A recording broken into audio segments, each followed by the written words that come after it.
Compte-rendu opératoire en date du 5-6-2020, Monsieur Édouard, né le 15 mai 1955, opérateur Didier D, Fabien F, assistant Jeanne J, anesthésiste Gérard G, anesthésie générale.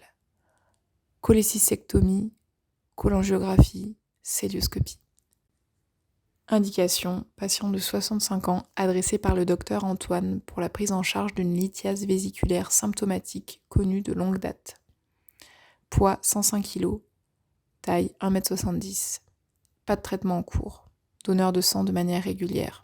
Pas d'anémie. Le patient signale des douleurs abdominales diffuses qui remontent à 2015. Depuis 1 an, il décrit plus particulièrement des douleurs d'apparition rapide avec plateau, puis disparition dans les 2 heures qui suivent au niveau de l'hypochondre droit. Plainte principale concerne des douleurs dont l'intensité était progressivement croissante jusqu'à ce jour.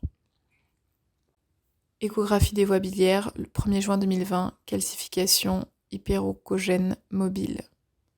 Déclive de 2 par 2 cm avec cône d'ombre postérieure. Indication de cholécystectomie par célioscopie plutôt que par laparotomie, vu l'absence de complications. Intervention. Création du pneumorépitoine par méthode ouverte. Mise en place de 4 trocars, optique, allant libique, épigastrique, latéral droit, opérateur à gauche de la ligne médiane. Célioscopie montrant une vésicule tendue et volumineuse aux parois œdémaciées recouvertes d'importantes adhérences de l'éplion de libération difficile.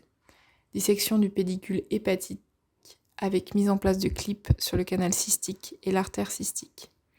Cholangiographie péropératoire visualisant une voie biliaire principale au calibre normal, sans obstacle apparent, avec un bon passage du produit de contraste dans le duodénum.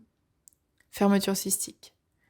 Cholécystectomie rétrograde simple. Extraction de la vésicule par l'orifice du trocar opérateur après son introduction dans un sac de protection.